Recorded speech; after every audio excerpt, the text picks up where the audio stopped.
Mommy, are you sure that Auntie Chidera is Brother Opiora's daughter? Nneka looked at him in astonishment. Shut up, you small devil. Shut down your dirty mouth before I help you shut it. How dare you? For days, Nneka continued to think about what Ugonna told her. Her surprise is how bold he was when he said it.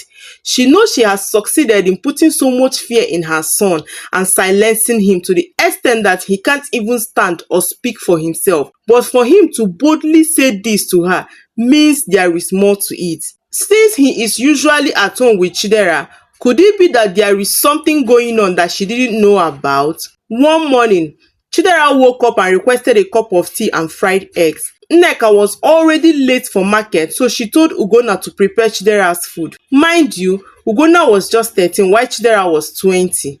Ugonna prepared the food and served Chidera. Nneka just stepped out of the house when she heard a loud cry from the sitting room. Rushing in, she saw Ugonna screaming and crying in pain. She immediately ran to the freezer, brought a bottle of cold water and poured on Ugonna. What happened? She asked. She poured the tea I served her on me, Ugonna cried. Nneka, out of anger, raised her hands to slap Chidera and Obiora stepped in. For the first time since Ugonna's existence, Nneka felt his pain. No matter what, Ugonna is my son. Seeing him in that type of pain hurt her. He was hurt but couldn't cry out of fear of not getting another punishment. Nneka looked at him as tears of pain rushed down his face. Obiora, without even asking what happened, slapped Nneka for daring to raise her hands on Chidera. Nneka couldn't say a word. Don't you ever in your miserable life serve me tea that is not very hot.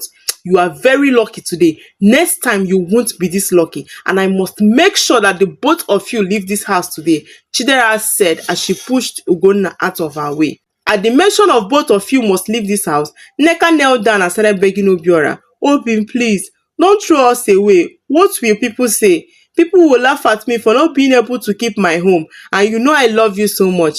Nneka, you are not leaving, but this boy will leave. Obin, please, where do you want him to go? I am the only family he knows.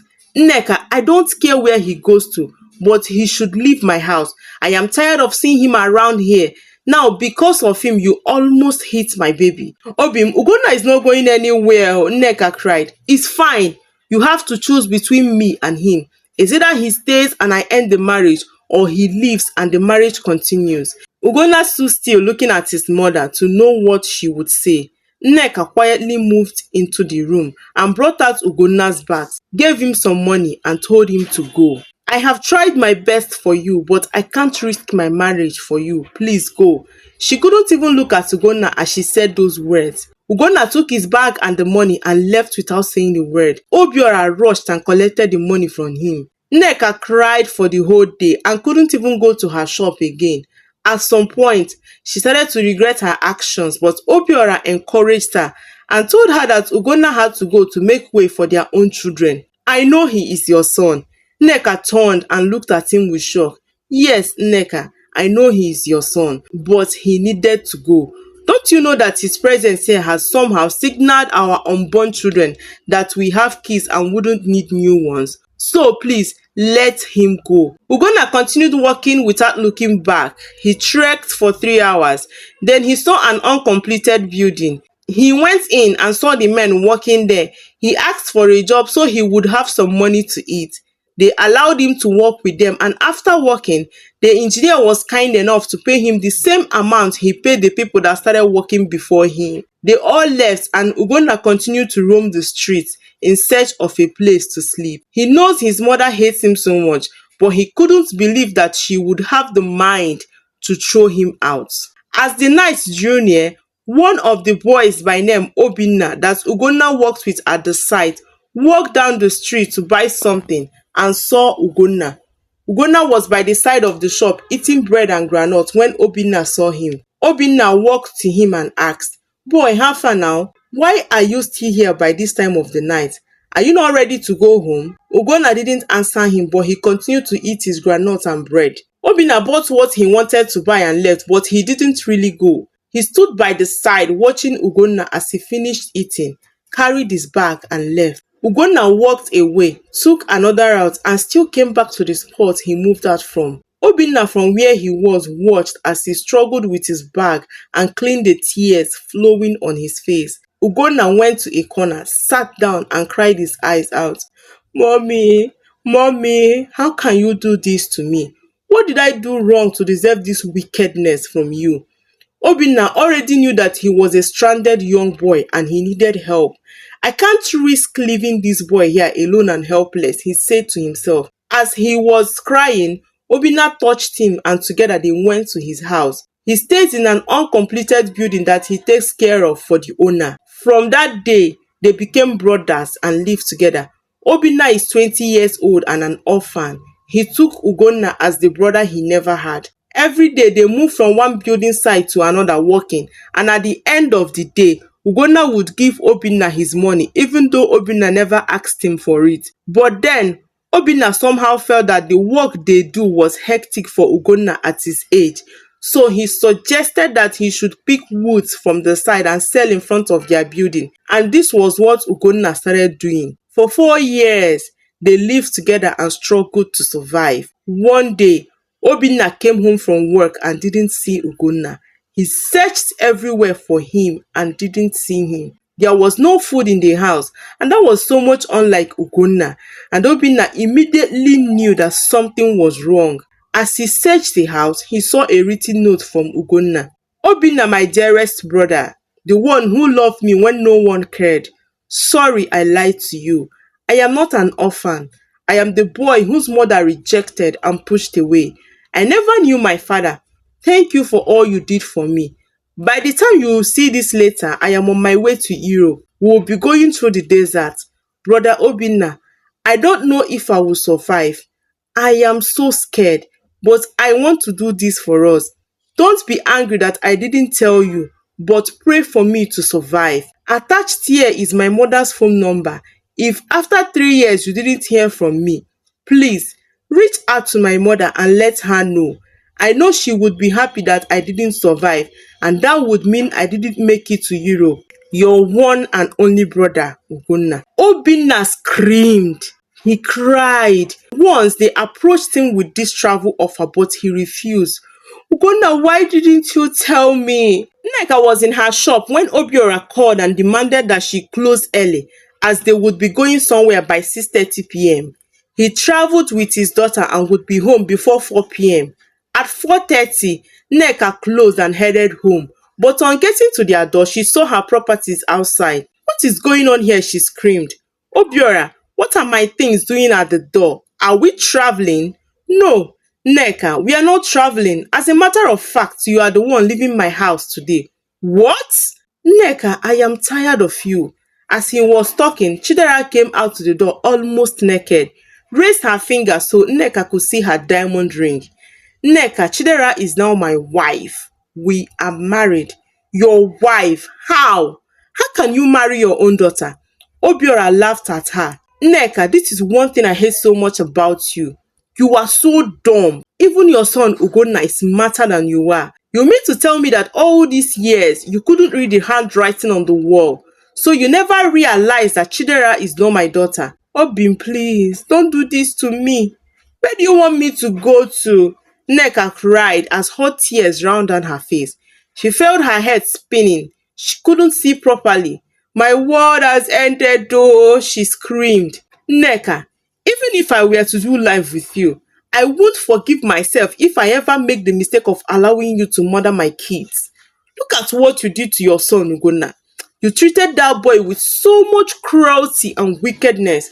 Whatever his father did to you should not be a reason for such wickedness. You have money to spend on a grown man, but you couldn't send your son to school. Every day, that poor boy would walk under the hot sun or rain, hawking fruits and vegetables, whereas his mother makes enough money from her business to give him a very comfortable life. At that point in your lives, Ugonna was your only son, the only family you had. What guarantee do you have that you would be able to conceive ever again? Yet, you showed that boy hell on earth. You, Nneka, had the mind to throw a 13-years-old boy out of this house. For what exactly? Nneka, tell me, for what? Obiora, boy, you told me, shut up your mouth, my friend. For me? Nneka, you did it for me. Can you hear yourself? If you had said no, what would have happened? Nothing. Absolutely nothing. You are an adult and should have a mind of your own. Obiora, you a very wicked man, Nneka cried. You made me throw my child out of this house. God will punish you. Child? Wow! Did you ever accept that Ugonna was your son? You denied him from the very first day I met you people walking under the rain. I didn't push you into doing what you didn't want to do. I only helped you do it. Nneka, you are a terrible mother and I know you would never do better. You remember how Ugonna left this house without looking back?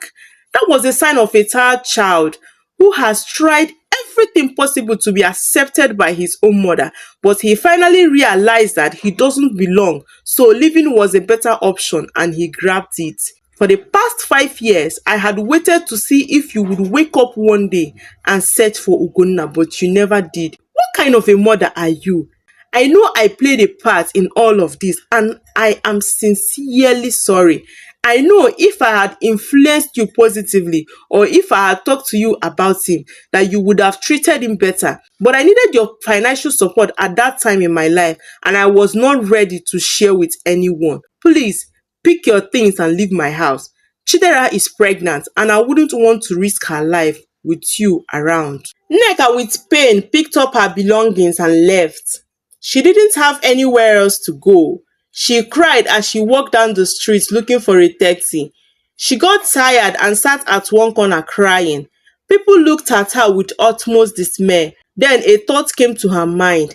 I have been away from home for 18 years.